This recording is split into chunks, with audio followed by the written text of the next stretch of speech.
Napoli, Napoli, Napoli!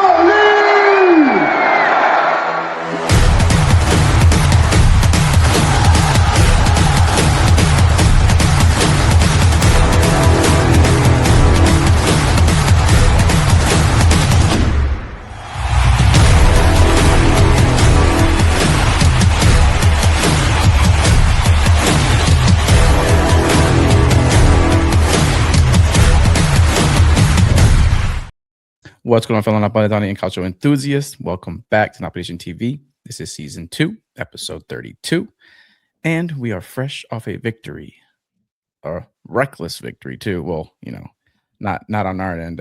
Cremonese allowed us to score four goals against them, so that's good to see. We definitely bounced back fairly well against that terrible performance against Lazio, that being a 2-0 loss, and rumors started speculating more than they were before with Conte leaving, et cetera, et cetera.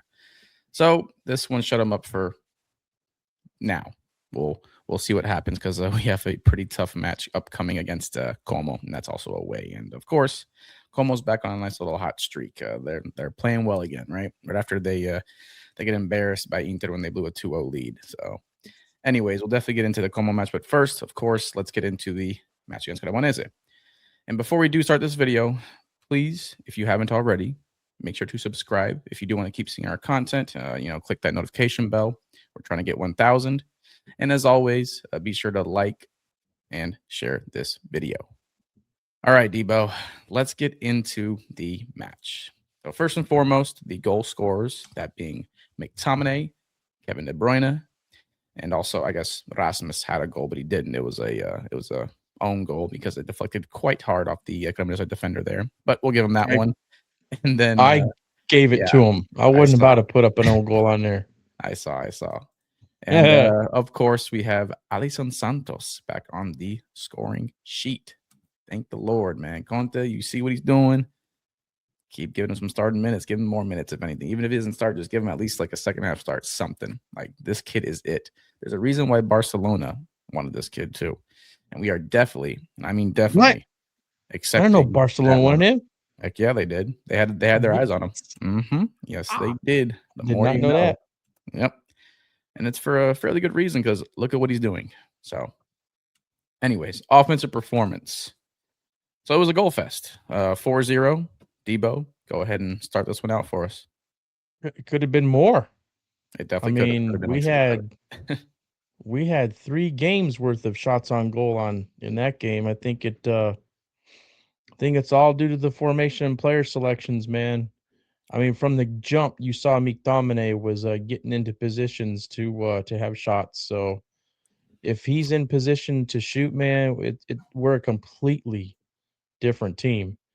And seeing him and KDB link up was something beautiful. Hopefully we can see that consistently. And then Santos, man, like always, making an impact with his speed and his agility and his dribbling and his aggressiveness. And man, no more of him not starting. He needs to start. He needs to be a regular starter. The only time he shouldn't be starting now, this has got to be clear for Conte, is if he's not match fit, man, or if there's something that's just not perfectly set up for him to be the regular starter. He should always be that guy. And I just think that we need to completely pull away from this Fab Four thing. If they're all fit to play, okay, I get that they're all fit to play, man, but from the beginning of the season, having all 4 of them players in there at the same time, just we could tell that it wasn't going to be something that would be consistently that they would perform together consistently. I think the only time you really want to use all 4 of them at the same time is maybe for a very, very dominant ball possessing type of a team on the other side so that we can try to keep the ball away from a man. But other than that, we need aggressive players that want to create, hungry players. I mean, even in this game, man, I don't know if you noticed it, Mane, but Lobo still doesn't look like he's all there, man. Lobo is just, I don't know. I thought maybe Billy Gilmer could get a start in this game, but it worked out. I'm not complaining. I just I don't know if we're gonna see the normal Lobo again. I think this might be it for him. I think these are gonna be the last few games, and he's gonna be sold somewhere. I think that's coming. Yeah, I sadly do agree with you on that. Maybe he's making this seem like his way out kind of thing. I'm not saying he's doing it on purpose, but I guess not going as hard. I don't know. I mean, he could just be having just a Just little not rough. locked in. Yeah, It just yeah. every player goes through a rough patch. We're just so used to seeing, Lobotka being so consistent, or by far our most consistent player in the last, 4 years. He's just that guy. So it's not something that you see every day from a player of his caliber. So I don't know. We'll definitely see towards the end of the season. Further along the way, we have a few more matches left. If he continues it, yeah, definitely a bit concerning. But this was definitely a match where we could afford him playing that way. Obviously, couldn't afford it last game because he was one of the worst players on the pitch last game. We lost 2-0. This goes to show how much of an important asset he is to both our midfield and our defense contributions there. So, anyways, Napoli Cremonese 4-0. Very high fluidity game, high efficiency. We basically controlled the whole match. Cremonese really didn't show too much. They had a couple shots on target, but Vanya had no issue, taking care of those. And also, we dictated tempo fairly well, considering we scored in the 3rd minute, right in the beginning of the game there. Positional dominance, we really didn't allow anything through the lines or on the wings. Cremonese really just couldn't do anything. And, parking the bus, 3 minutes in, we get a goal. Won't work out. So it was good. Maybe Conte told them that they would be playing a little bit more, defensively.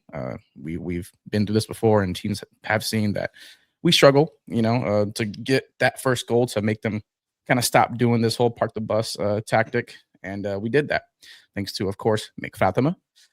So, yeah, I mean, basically, we built around immediate verticality. The opening goal to the 3 minutes helped. Aggressive forward passing, especially from Kevin De Bruyne. He was definitely the main contributor to our offensive play, playmaking wise. He did get a goal, an open goal, Debo, an open goal, not from the penalty spot there. We were talking about that last match on the KDB section that, he has to get one of those in there. And he finally did, Yeah, consider. it was a good shot. It was a good goal. Yeah. Considering he hasn't played too much this season anyways. But yeah, so we basically just forced Cremonese into a reactive low block shape early. And, we removed their ability to really press. And it kind of worked out in our favor. But for KDB's goal, if it wasn't for Mick dunking the soccer ball back into the pitch, man. Beautiful assist. And also KDB showed a lot of hustle and the grit to manage to get that ball back in the penalty box there, because that Cremonese defender, I know he was catching a whole lot of flack there from his boys, because he should have just booted that thing out as fast as he could, and he took his time. Not gonna lie, KDB did his thing, grabbing it, but he definitely took a little too much time, in my opinion. Yeah. So yeah, I think the most important role offensively was by far KDB. He operated as like a free kind of like 8-10 hybrid move. The triangles in the tight spaces, he managed that fairly well. It almost reminded you of the Sadi days, where we always formed those little triangles and kind of passed around players. So that was fun to see. Was getting involved. Hoyland was getting involved in that too. Yeah, I mean, the Hoyland and KDB link up definitely shut up this game, and you did mention that earlier. So yeah, I'm just glad to see it. This is the ability. I know it's Cremonese. I know it's a relegation team, but they're fighting for their life right now. So relax, okay? Like, they're not just going to come out there and try to lose or not play their hardest. They definitely tried, and just goes to show that when this team is fairly healthy, we have enough quality to really demolish these teams. I'm not saying we'd perform against or perform like this against teams like Inter, Milan, Juve, Roma, et cetera, but we have the ability to make some damn goals, which we haven't seen often this season. You know what I mean? Put that next banner up there, especially when we are, making the right decisions on player selections. That's what it is. And not only the formation, because I'll be honest with you, man, I've always just thought, like, in general, a formation is just a set of numbers where the players might start in the game, right? Like, you might actually see them sort of create lines and create space that is similar to whatever formation people think we're playing. but it's more about the player selections and their role in the tactics in that game. Like for me, it's a little bit upsetting because what if this would have started earlier? Like, what if we were able to get Santos starting more and we were able to, move away from trying to play, the Fab Four as soon as they all seem to be healthy? Like, Inter just dropped points. Like, if we could have just done this a little bit earlier, we might be talking about a Scudetto race right now. You know what I mean? So it's How satisfying much knowing that earlier are you saying? I'm just curious. Parma, Hmm. like that How many Parma games ago match was would that? have been, Was that like 3 it was games ago like now? 4? 3 or 4 weeks ago. Hmm. Like we've had Parma, we've had Lazio. I think we had what, Milan up in there somewhere. Yeah. So like if you look at Inter dropping points just now and us performing like this, if we would have been able to tactically approach the game in this manner with the right players as soon as Inter started to have that little slump, then we would probably be in a Scudetto race right now. You know what I mean? So very, very happy that we're finally seeing this, but hopefully it's something that continues for the rest of the season so we can finish strong. And then Conte can, look in the mirror and he can, convince himself, okay, I know what I need to do next year. You know what I mean? And I think that's going to have a lot to do with the players that get sold and all that too. Like I really think there's a good chance that Zombo and Lobo are going to get sold. So you've got two of the Fab Four that are going somewhere else. So it'd be easier for Conte, I think, to make those type of decisions because you can't fault Conte for thinking that Lobo and Zombo should be able to be players to be relied upon because they've won two Scudetti, that they've proven themselves. You know what I mean? But Yeah. they're not young anymore, and winning two Scudetti has probably gotten them to the point where they're satisfied enough and they're just not as hungry as they used to be. And you got to be hungry to really make the impact in the game. So, um, yeah, I'm looking forward to seeing Billy Gilmore play a little bit more too, especially towards the end of the season to see what we got with him for next season. But we need to finish strong. That's what's most important. Definitely. And you mentioning the Fab Four. This was a tweet that I read by a Mohammed Salad. Shout out to you. Um, it like the Fab Four looks. He said it looks sexy on like paper, but realistically, when we see it play out, hasn't it's been successful at times, but not at the consistent rate that we really asked for. From Yeah. a player with that kind of talent. Zamba, McTominay, KDB, Lobotka. It just doesn't work out the way that we please. So, and it sucks, but it's just the way it is. Sometimes you just gotta suck it up, move on, and it's coming at a right time, I guess, because Zambo's of age, Lobo as well. I hate to see both them go, but if there's any time to cash in, especially on the Lobotka, man, it's now because he's had a good season. All right, let's just take away these last few matches. He's been great. He's been one of our better players by far. So I don't think his There's still value gonna has diminished too much. exactly. I think that there's still gonna be good teams, very good teams, Champions League contending Yep. teams that are, Mhm. playing in Europe. They're gonna still look at both of those players. Well, I think Zambo's going to go to a Saudi. That was his move. You Uh, think so? yeah, that was like what was expected Uh, to happen prior to the oh, season. really? I think he'll end up going to Saudi. Yeah, he's a bit older than Lobotka. Also looks a lot more sluggish. If we're just being honest, we know what he's capable of. Okay, don't get it twisted. But he just seems like the I type of player mean, that's the for sure beginning of the slowing down. season, he was killing it. Yeah. I mean, he had a really great month. I mean, he had like 3 or 4 man of the matches. So August was pretty damn good for him.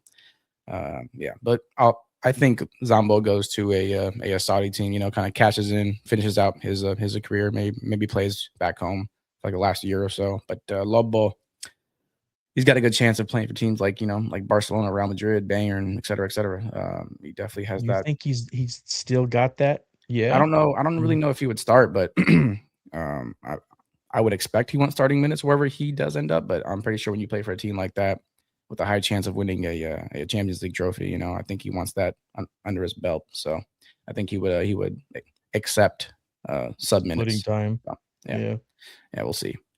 Mhm. I don't want him to leave, but I also do just because of the value and considering our market was not very good. I think it was average at best, 50-50. So we should definitely cash in if we can and start investing into some younger players. As you can see, Santos and Vergara, straight studs, Yeah, man. I mean, easily and top 10 players on our team. Well, more than top 10, I would say. Offensively, they're both top 5, no doubt about it. So definitely got to start investing into the youth, especially some like Italians, man.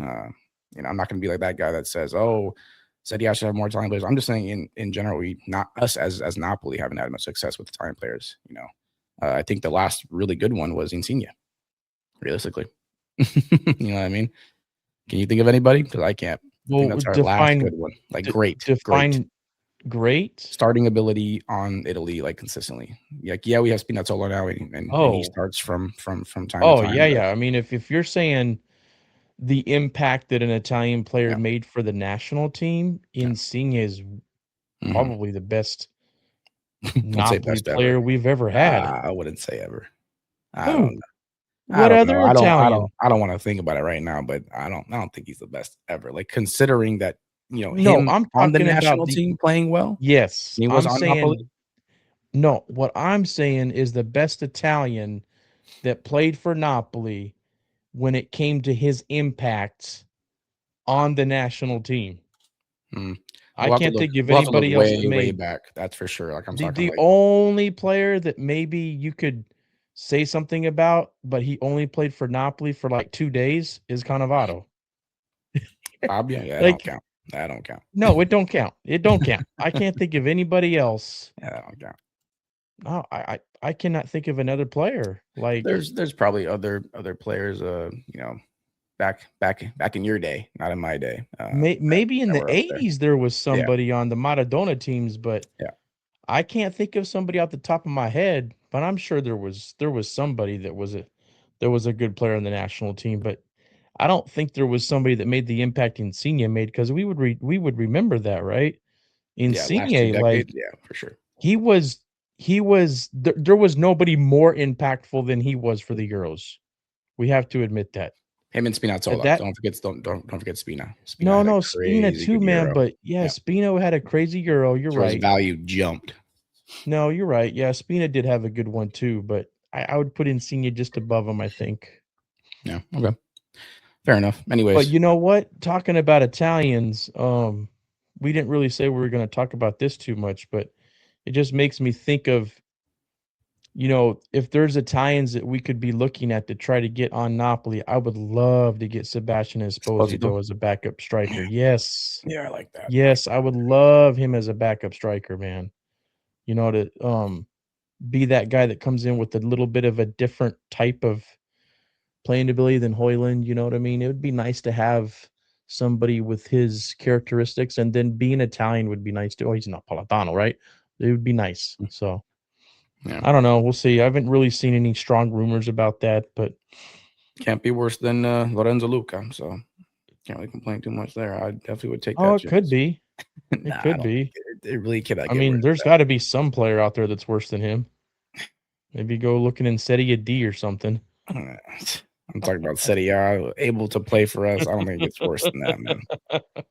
And of course, we're getting him right back, and he's heading right on out. I'm telling you, like you mentioned last video, don't even step a foot in this city, man. Don't Please. even get in that plane. No, We no don't plane want, to Napoli. we do not want you back. No second chances. Mm. I saw enough. I gave you the benefit of the doubt for longer than a lot of other people, and boy, do I regret that. Okay, so defensive performance. So they were shut down. Cremonese really only had 2 realistic chances, I would say, maybe 3, and none of them were even worrisome for Vanya. Kind of went right to him, to be honest.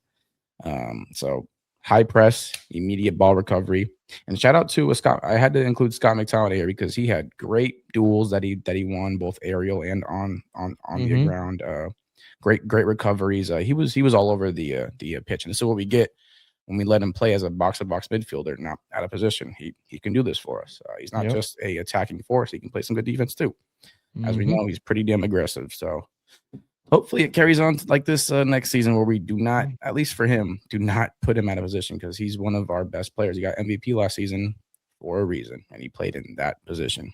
It's like the Man U days when he would play out of position there, and he didn't look that good because he's playing out of position. That's just how it is. Yep. Not every player can play in different positions. Like, they're meant for one thing and one thing only, and they'll excel at it. So yeah, hopefully that continues next season. We know that he's an MVP player or MVP caliber player, and continue to do so in that way. So the frequent ball recoveries also let us advance into Cremonese's zones. We sustained utter territorial dominance in our defensive end. Past the half point line there, they weren't doing much. Like I said, they had like one pretty good counter, but we recovered pretty quick there, and yeah, Vanya just handled that. There's really not much to say. They didn't do too much because we didn't allow it. Realistically, yeah. What do you think, Debo, for a defense? I'm looking at Footbrob right now, and they got Oliveira and Buongiorno switched. They have Buongiorno. Buongiorno wasn't playing on the left. They got Oliveira playing on the left, but yeah. I can't complain about the defense at all, and I'm very happy that Conte made the right decision in player selections there too. So having Buongiorno still playing in the back three, which is okay, but making sure that Buongiorno is on the left, and I told you I he would guess be any okay. other. He would be Huh? okay playing not as a center back with Rachmani paired up with him. No, yeah, and you were right, but there was no way he was going to play on the right and like Juan Jesus or Oliveira or anybody else on the left. I didn't see that happening. So Oliveira playing on the right, man, Oliveira is versatile, isn't he? I mean, he can Yeah. play He's a left solid back, player. right back, center back, and he had a good match, man. He played well. So it was very, very nice to see that. And I think you said it last time that when Buongiorno is relied upon to play as the central center back, that he just doesn't he's not as comfortable.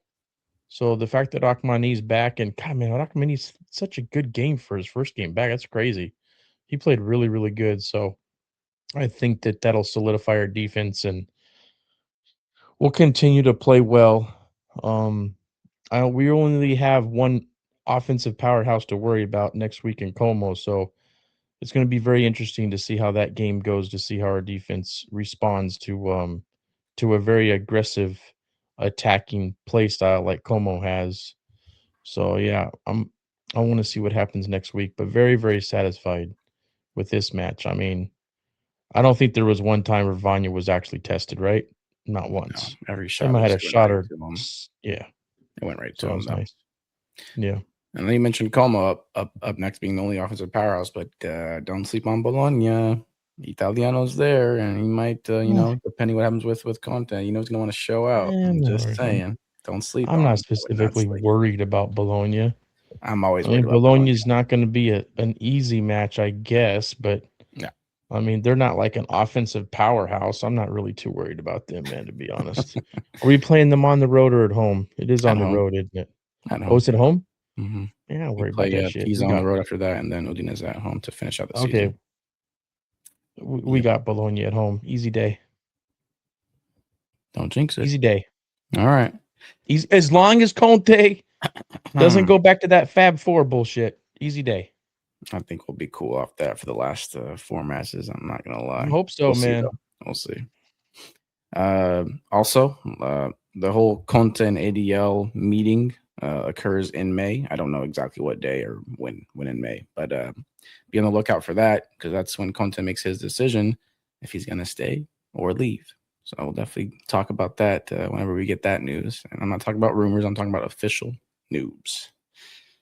Ooh. I don't think it's gonna happen before the season ends. I think Conte wants to stay. You see the reports talking about this, just like they talked about shit with him going to Juve last year. Dude, Conte wants to focus on finishing the season and not have these meetings and have any Oh distractions. yeah, we got to think about it. Last season, we were in a Scudetto race and we ended up winning. It don't matter. This is different. We're 10 points behind. I think he would be okay letting out some news. No, I don't think so, man. I don't believe it. I don't think they will meet until the season's over, or at least until second place is wrapped up.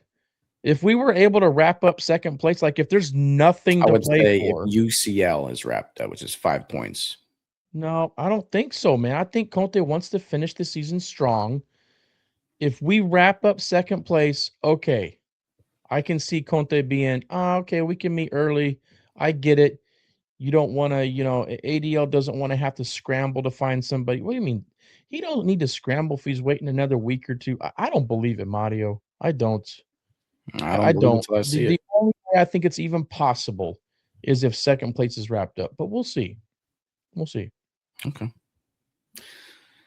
All right, let's We get into shall the see. let's go into get into the Wayo of the match, and I will do this one. Debo, I'll let you do the song of the match. For me, it's someone we haven't given it to in quite a while, and that's the one and only King Kevin. So Oh, overall, I'll do it nice and short. Really, I'm about to just skip the KDB section because we're gonna be talking about him right here. Uh, mm, he had a goal, an assist, a dominant creative influence. As I mentioned earlier, he was the primary or orchestrator, not just a contributor to the offensive playmaking. He controlled the tempo in the final third. Um, Constant positional intelligence between the lines, as always. And we know he loves passing between the lines. And with a pacey striker like Hoyland, who plays well with his back to goal, it ends up working fairly well. Who knew that KDB would be successful when he has actual wingers pushing forward and not sitting back? Play tunnel. Um, yeah, he was just the key facilitator for the central overload, and really made Cremonese very uncomfortable heading back and waiting back there. As they tried to do early on, it didn't work out for him. Okay, so let's now get into the song of the match. This one might be one he you guys don't even expect, but this is what Debo wanted. real quick on KDB, Mario. So I Mhm. wanted to say something about his defense, but I don't want to sound like an idiot because I felt like this was the first match where he was really trying to make a contribution on defense, and he had 2 tackles and he won 3 out of 3 duels. So, Good stuff. yeah, I mean, if we can get the same type of impact from him to include him being at least somewhat wanting to be, make an impact on the defensive side too, we got a good thing. I think we got a good thing. So very happy, very happy. Good pick for Wayo of the match. My song of the match is Zrakamani, man. First game back. Doesn't seem like he lost a step. He's been a rock for us. And very, very happy. I don't remember one time where he looked anxious, no mistakes, passing accuracy. Let's see what his passing accuracy is on foot mob because it seemed like he didn't miss one. 97%, bro. 63 out of 65. That's crazy. So he had a very, very good game. And, he deserved a goal too. That crossbar header, man, he got up on that header.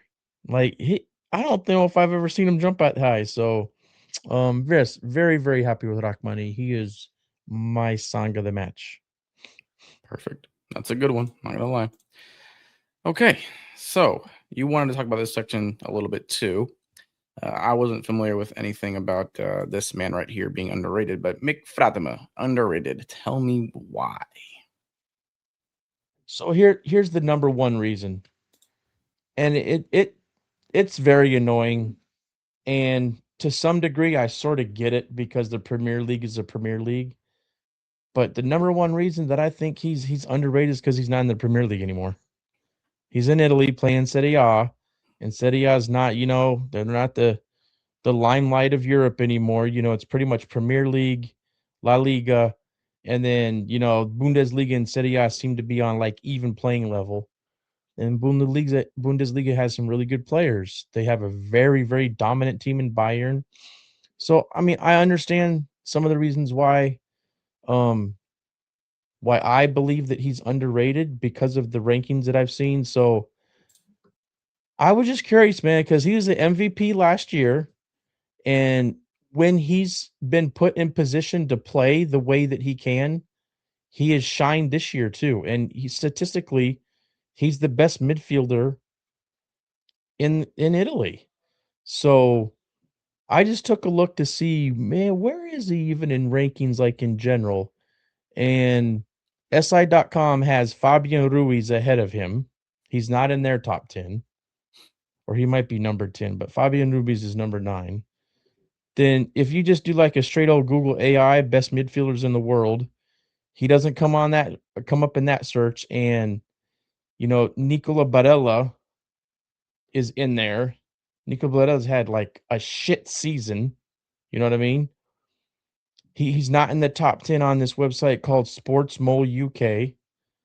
And then there's this other website that I look called Football Analytics, and something's wrong because I couldn't even find him. Maybe I just need to be more patient when I was scrolling. What I'm You don't have trying to to go that say far here, down, anyways.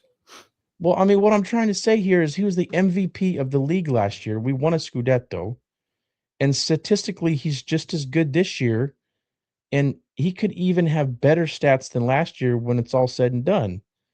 He's by far the best midfielder in Italy. So why isn't he mentioned more for being one of the best midfielders in all of the world? Because he ain't playing the Premier League. That's probably the number one reason why. Because the Premier League gets all the freaking flowers, and everybody thinks all the great players are only in Premier League. So it's just a little frustrating.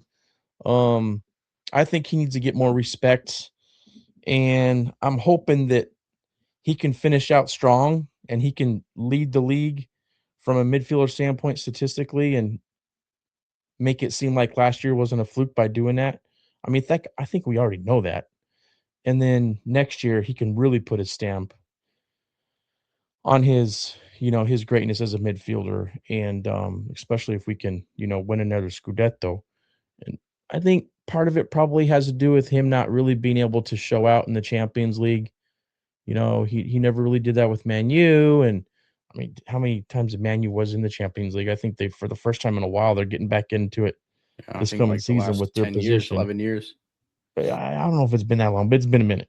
I don't know if he's ever been able to do anything in Europe. So that has something to do with it too. His national team is Scotland, so he's not on one of the the huge, World Cup contending teams. So all that stuff put together, Oh, I sorry. understand why he's underrated, but he's underrated. You know what I mean? So Yeah. it would be nice if Scotland can do a little something in the World Cup. If he can, on the world stage, he can perform well. Scotland can make some, surprise some people. They have a good team. So maybe some of that will change next year, but I think he is massively underrated. I really do. I was thinking about Man U's last title and also final appearance in the UCL. That was about 15 years ago, 16 years ago. So, geez. They were Last time in Huh? It's been 15 years since they've been in UCL? No, they were there in 23, 24. It was just a group elimination. They haven't Oh. done much in it. They did get round of Oh, 16 in 21, 22. Didn't know that, actually. We're used to seeing Man U being a powerhouse, and honestly, I don't like paying attention to the Prem. I'm not going to lie, even though they're so dominant. Yeah, I just don't really care to pay attention to them. I mean, they definitely have won a Premier League title in a long time. Since So 2008. Yeah. that's That's crazy. what I was thinking of. Yeah. Yeah, they actually had to beat Chelsea on like penalties to get it. It was a really tight race. So, okay, so let's get into the current league standing. So, as it stands, Inter are in first, of course, with 79 points, with a goal differential of 49. My goodness, that's more than Napoli and Milan combined. Napoli are in second at 69. And with Milan and Juventus both tying this weekend at the San Siro, Milan are currently in third with 67, Juventus having 64, and Como one win behind them at 61, and as well as Roma with 61. So that's looking like the UCL race right there. I don't think Atalanta is going to make a push for it, but they definitely can get into European football. They still have that chance, but UCL-wise, I don't see them doing that. All right, so how are we feeling, Debo? We got some tough matches ahead. We got Como away, Bologna at home, and then the easy ones should be Pisa away, and then Udinese at home. Como's the only match we got left to be to expect us to maybe sleeping drop on Bologna. points. You are sleeping on Bologna. We're playing at home, Mario. And we lost to Lazio at home. Don't mean shit now. Bologna is yeah, but we're back on track. As long as Conte makes the same type of decisions, doesn't have to be exactly the same, but has the same type of approach and is taking it to the team that's in front of them, no matter who they are, I'm not worried. Put Okay. the standings back up there for a sec. Yeah. The one other thing that I think we're only 5 points away from, like, I think if we get 5 more points total, then I think we got Champions League locked up. I've never been a very good mathematician, but I think we're very close to locking up Champions League, and you said that once Conte locks that up, that, you know, that's that's when he could, like, take his gas off the pedal and have this meeting with it. No, he's gonna go for 2nd place, man. So, We'll see. if we can get a result versus Como, think we can at least get a tie, then I think that looks very, very good for us being able to finish in 2nd. Um, it's not like Milan's playing great. It's not like, we need to be super concerned about Juve because they're 5 points behind us. But, the Como match is gonna be difficult. I think Como really, really wants to win that one Mhm. so that they can keep pressure on Juve, and maybe keep Roma away from them. Because if you were in Como's position, you definitely wanna play in UCL, but you would much rather be in the Europa League than the stupid ass Conference League, right? Like, Definitely. that's probably Yeah. the last thing that they wanna do is be in the Conference League. Yeah. Um, so they're gonna wanna win this game. I don't think they're gonna approach it as a draw is good enough. They're gonna really come at us, so it'll be a good test to see, if we really are back on track and, if we can get a result in that game. Well, speaking of Como, let's look ahead to Como because we are playing them away in our next match. Como versus Napoli. Man, this is definitely our hardest match to end out the season, to close it out. I would not be surprised if we don't win, just because Como are, they won all 3 points, and they're a pretty damn good team. Our last match against Como, it did end 0-0 at the Stadio Diego Armando Maradona. That was crazy because they Yeah, played a very they played a sit very back, possess the ball, don't really try to attack too much match. yeah. That was That's not weird how common that for happened. Fabregas, a man who says he's never going to change up his Ah, tactics and his game plan, no matter who he plays, and he loses 4 or 5-0 against Inter when he said that. So that was pretty hysterical. And then he does that against Napoli. Come on, give me a break. So Como did just beat Genoa away with Duvica scoring at the 10th minute and Diao scoring at the 68th. They didn't hold too much possession, 51% to Genoa's 48 or 49, sorry, and 4 shots, 2 on target. So they definitely, were critical of that game, but didn't create too much. It seems like I personally didn't watch it. I mean, I do watch goal highlights and all that, but it's not really watching the whole match. So it won't be easy. Playing Como's never easy. They always play well against bigger teams, unless it's Inter, where they lose before 5-0 that or blow match 2-0 leads. before that match, Mario, they had a draw and 2 losses. Yeah, I that's didn't what I think was that they saying. Now they want to start I getting didn't back think on it their winning ways once Yeah, I they didn't got to think it play was that Napoli. bad, though. Yeah, go I figure, right? thought that they, like, dropped points, but I didn't Well, realize that no, they it's the main reason why Juve is up there now because they've been dropping Yeah. points. We didn't expect this coming. I mean, against Inter, yeah, sure, but anyone else that they've played now, not really. No. Hmm. So That we'll makes me a see. little bit more confident in this match that we Yeah, can but all it takes is one win, like us, to bounce back from anything terrible. And we Yeah, definitely we but it's definitely showed that against Genoa, Cremonese. man. Genoa's You not bad. know. Under De Rossi, They're Genoa's not not good, bad. though. They're not good. I'd say that they're okay. It's not someone that you should Yeah, just sleep on, especially playing away. I they have wouldn't say nothing to it's an play for in easy their quote position unquote in the match. table either.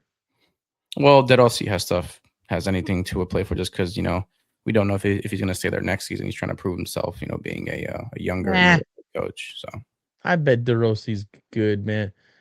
Oof, that makes me a little bit more confident versus Como. I'm gonna don't have get to like that. rethink my It'll make you my eat your words. official prediction when we get I Well, don't know if I did it. let's get into it right now. What do you say? Okay. I'm trying to hear this. I'm gonna go 2-1. After looking at Como's form and realizing that Conte is going to want to, I'm sticking with it. 2-1. 2-1, Okay. man. As long as Conte makes the right decision with the player selection, not so much the formation, but the player selection. As long as he does something different than those 4 players, as we call the Fab Four, then And start Santos. I think we can win that game. You know, even if we don't start Santos, like for example, let's say the Fab Four didn't play and he put even something like Elmas in there instead of one of them, or he put Billy Gilmore in there instead of Lobo. You know, I just want to see something that makes me feel like they're going to be able to be more aggressive and more hungry. And I think just right now, Billy Gilmore's more hungry than Lobo. You know what I mean? I do. He ain't subbing out Lobo. Not against Como. He ain't taking that risk. Even with his last 2 matches, he ain't taking that You're risk. probably right. So Zombo won't play then, man. Probably not. One of them, you know, we got to take advantage of what just happened by continuing something similar.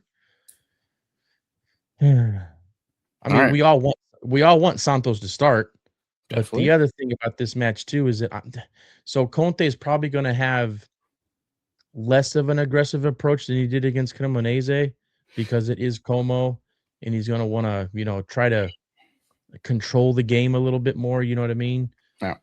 But Santos is still a good player for that too because of the counterattack. You know, so I don't Santos is know. great against any team just because of his individual display. Like he's Yeah. that guy. He opens up You so know much what? more for us. You know what? There's a reason I'm a Monopoly fan. I am going 2-1. I don't care. I think that they can win this game. I'm going to say 2-1. I don't Okay. think we can get a clean sheet. I think Como's going to find a way to score, but I think we can win it 2-1. I'm just going to stick with that. 2-1. All right. Well, you're not gonna like mine. So Yeah, I know. my heart also agrees with you too. I don't think we get a clean sheet, but we managed to a win. That is for sure. We would only get that chance if Conte, does kind of the same thing that he did this weekend. Not doing the whole Fab Four thing, et cetera, et cetera. But my mind says a tie. I don't know what score line. That's just, if I was a betting man, ties are risky to bet on but they're a higher, ratio or whatever, a higher odd. I would think a tie occurs this match. It'll be a repeat, probably not 0-0, but a repeat of what Como did to us at the Stadio de Maradona. Well, you're not trying to say that Como's going to have the same approach in the match, though, are you? No, I don't necessarily think that, but I think, Mm. so it won't be 0-0, but it might be like a 2-2, maybe even a 1-1. I think both teams managed to at least get one goal, considering, Fabregas allows goals most of the time. So, yeah. As long as we play I well. think realistically a tie, but we will play Yeah. well. Yeah, we will play well. As long as Well we enough. play well and we get a draw, I won't be freaking out or anything, but it would be nice to get a win and just continue doing that until the end of the season and just putting some distance between us and We Milan. should not lose any points, or we shouldn't lose any games the rest of the season for sure. Even against Como, we shouldn't lose. But a tie is very, very, very realistic in my opinion. A Okay. win would be fantastic. That'd make me very comfortable. So we'll see. Debo says 2-1. I say a tie. My heart says 2-1, but a tie is what I'm really going to go with. Yeah, we'll just we'll have to wait until when is this game? Is it on a Sunday finally, or is it? No, it's Saturday. Saturday at Okay, better than a 12 your time. Friday. Okay, better than a Friday or Monday. So anything better Yeah, than the that Monday, the is game against after that, it's on a Bologna. Monday though. Against Oh, Bologna, ridiculous. yeah. Stupid, damn dinosaurs. Anyways, Mm. let's get into something that's not really Napoli. I guess it's kind of connected to us because we are in second currently, and if something does happen to this team, they might get points, dropped. Realistically, ain't shit gonna happen. But let me just explain it real quick. Allegations of sporting fraud. And who could it be for? Well, the one and only Inter under Morata. So Hey, Calcio listen, Poli Mario. 2.0 is very possible here. I don't think Listen. it happens the same 2006 anymore, but it's possible still. What do I need to listen to? Go ahead before I talk about the investigation. Man. There was a report today from the prosecutor that I guess is involved in the case saying that no clubs are involved in the investigation. Yep. Whatever, bro. Yeah. Whatever. Well, There's really, no way in hell that if referees are involved in favorable refs being selected for any freaking match, that a club is not involved. Number one, right?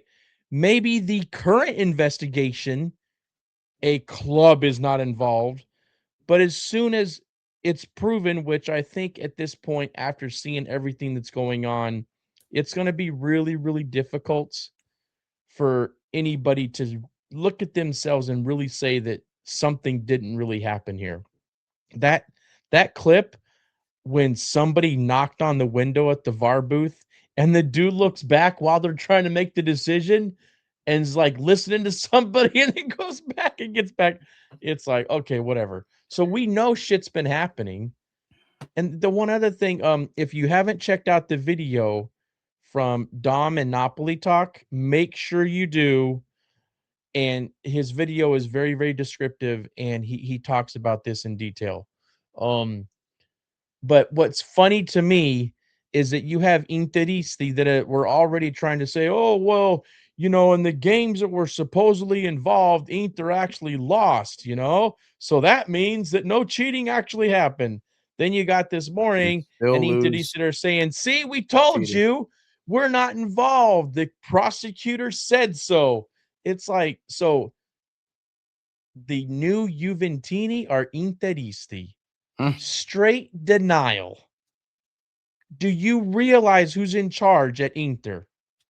Do you know that man's face on the screen? Give me a break. Give me a break. Come on. Yeah, So goofy looking bastard. now, when you say is anything gonna happen? No. You know what? I'll just mentally prepare myself for nothing to happen Ain't nothing gonna because happen. I understand that the most important thing is who's in charge, who's got the throne of being in power and all that kind of stuff. So more than likely, nothing's really going to happen. Like, will we even see any type of point deduction? Now, the other thing that I think is a little bit outlandish and maybe emotional is, people coming out and saying, "Oh, Inter needs to get relegated." You know, I don't know if we're at that point now where we should be just saying that that's what needs to happen. But if Inter's involved at all in cheating, then they need to drop points.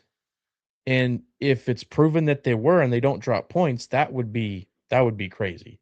But are we going to get to the point where the investigation actually pulls in clubs and stuff? We'll see. I think that there's a chance that that happens, and we'll just have to wait and see if it does. But for me, it is clear that something has been going on between the refs on the field, the VAR booth, and Rocky, who's in charge. So, yeah, obviously nothing's going to happen this season, right? It's way too late for like Inter to get docked points this season. So the whole thing of how some fans out there have been saying, oh shit, Inter could like lose the Scudetto this year. That ain't happening. It's way too late for that. But you could at least see something like maybe they get points deduct automatically for next season. They could start out in the hole. That's possible. So we'll see. I just think what's funny about it is, you had Interisti all those years, pointing at Juventini saying in denial, you just can't admit to being a cheating club. And now Inter is probably involved in this scandal, and they don't want to admit that it's probable. And now that report came out this morning, it's like, see, we told you so. Whatever, bro. We'll wait and see. We'll wait and see. Wait and see. We shall. Serie A does one thing well, and that's not playing football on the pitch, but it's creating drama outside of it. With the whole sex trafficking ring. Oh yeah, Yeah, that we wasn't don't have a enough. banner We for had to that. we had to do this too. Yeah. Anyway, so I'll briefly explain the whole fraud scandal, whatever you want to call it. So the investigation centers around Gianluca Rocchi. He's like the official that's responsible for assigning referees to certain Serie A matches. Him alongside Andrea Gervasoni, I believe, right? Correct me if I'm wrong, but I think that's who it Know was. the It names, was but them yeah, too. he's the guy in charge of VAR, I think. Yeah, well, he's a supervisor. He's a supervisor, so Okay. he's one of the guys. And they actually both have stepped down from their positions during this investigation, with Rocky actually suspending himself. So if that's not a red flag, I don't know what is, Anyways, I'm suspending myself so the investigation actually happened like it's supposed to. Whatever, yeah. bro. So the main allegations are that it's like a manipulation of like referee appointments, like who Rocky puts for what match, whether it favors a certain team or doesn't favor them. Most of these selections came from favorable situations towards Inter. Also, there's like possible interference in specific matches for like VAR calls, which we've seen way too often this season. VAR is completely useless at this point if you don't even use VAR right. What's the point even having That it out one there? clip from, I think it was it last season or 2 seasons ago? Oh, where Bastoni Yeah. just took the dude out with his elbow. Yeah. And they missed that when they're reviewing the video for VAR. I mean, it's like, whatever, man. That shit's hilarious. So Inter have denied any involvement at all in this. They're actually not under investigation. So that's that. That's why I'm like, ain't nothing really gonna happen here to Inter for those that are, thinking something. It ain't gonna happen. Just stop thinking it. Don't get your hopes up. That's all I'm saying. Do not. It's a pretty big deal though, because this is like, it's raising even more concerns, which we already, as Napoli fans especially, we're already aware of the integrity of the officiating in this freaking league. It's not enough that we're led by freaking dinosaurs, but also we like to take ourselves down some more with this BS occurring. And of course, end of the season, got to make it interesting because we know that Inter already won. So blah blah blah blah blah. Transparency, integrity, it just ain't there. At least we're not close to Inter during this investigation, because it would make me, a little bit more pissed off. But honestly, at this point, Inter lost last season while cheating. I really do believe that. I think that they were involved in this, whether they were naive to it or they knew about it. They definitely had a lot of calls going their way, and that's undeniable. And they still lost. So it is what it is. They get points to take next season. I have no complaints. They don't. I still have no complaints, because regardless, they won this season, and starting fresh next season doesn't leave us any excuse with anything. Healthy squad, ready to go. Let's get the other one. Number 5. It's a big Yeah, number baby. for us. We're not at 10, 15, 20, and 30 like some teams, but how many does Juventus have? Yes, Like 30,000. including all the, I think it's like 36 or 35, 33. I don't know. I think 38. It's a crazy number, but they're way ahead of anybody else. So yeah, that's that. All right. And lastly, let's get into this, because Lukaku versus Conte. Conte finally came out and talked about the Romelu Lukaku situation, with the whole staying back home. Was it back in Belgium where he stayed to kind of heal up, and he didn't communicate with the team, right? It was back in Belgium.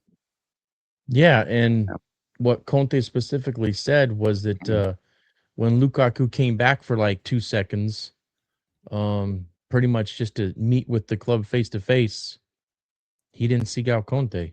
Yeah, he crazy. showed up and he bounced. It's really not So crazy. Conte's though. like, Yeah. I think it He is does crazy. This. He's done this plenty of times, but with Conte, Yeah, I but think it Conte's makes it a supposed to little be bit his crazy. boy. Correct. That's the only reason why. Conte's supposed to be his boy. I don't care. I'm I not don't care surprised. about your history. I don't care about like any perceptions that people have. I mean, he's been great for us up until this drama. And I was giving him the benefit of the doubt, to be honest, that it was just about him really, really wanting to get his body back right. And he knew it wasn't going to ever get that way. and KDB, you know, him doing the same type of thing. I mean, he came back and played right after he came back from Belgium. So, and you could tell that Lukaku was his body was not right when he was coming in and playing. So, I was giving him the benefit of the doubt that he was trying to do the right thing for everybody involved. We can't deny that players, one of their biggest things, one of their dreams, one of their goals, the reason that they play is for the World Cup, right? I mean, duh. So I wasn't really that upset, but when I heard Conte explain that he didn't seek Conte out at all when he came back, and they're supposed to be boys, that is crazy to me. And that means that Lukaku might not even come back. Like he might just stay in Belgium for good. You know what I mean? So, hey man, he helped us win a Scudetto last year. I'm grateful for that, but I think his Napoli playing days are probably completely over now. They were over even after this season. He was going to leave anyways, which is why I'm not surprised with, Yeah. with what he's doing because Yeah. you know he's done this 2 or 3 times before to other teams, so it's really nothing surprising, to be honest. So it is what it is. We realistically we don't need him. We weren't going to re-sign him. So Hey, get that salary off the not a books, big bro. deal. Like Yep, his salary's will. high. Yep, that'll Yeah. help. That'll help. Well, All right, ladies and gentlemen, that is the end of the video. Before we do close out, if you haven't already, please be sure to hit that subscribe button, hit that bell. And if you haven't as well, like and share with your friends and family. And as always, Debo, we must leave in one way and one way only. Forza Napoli. sempre. Why you? Let's play well 2-1, against baby. Como, man. Let's go. 2-1. 2-1. We're going to beat him.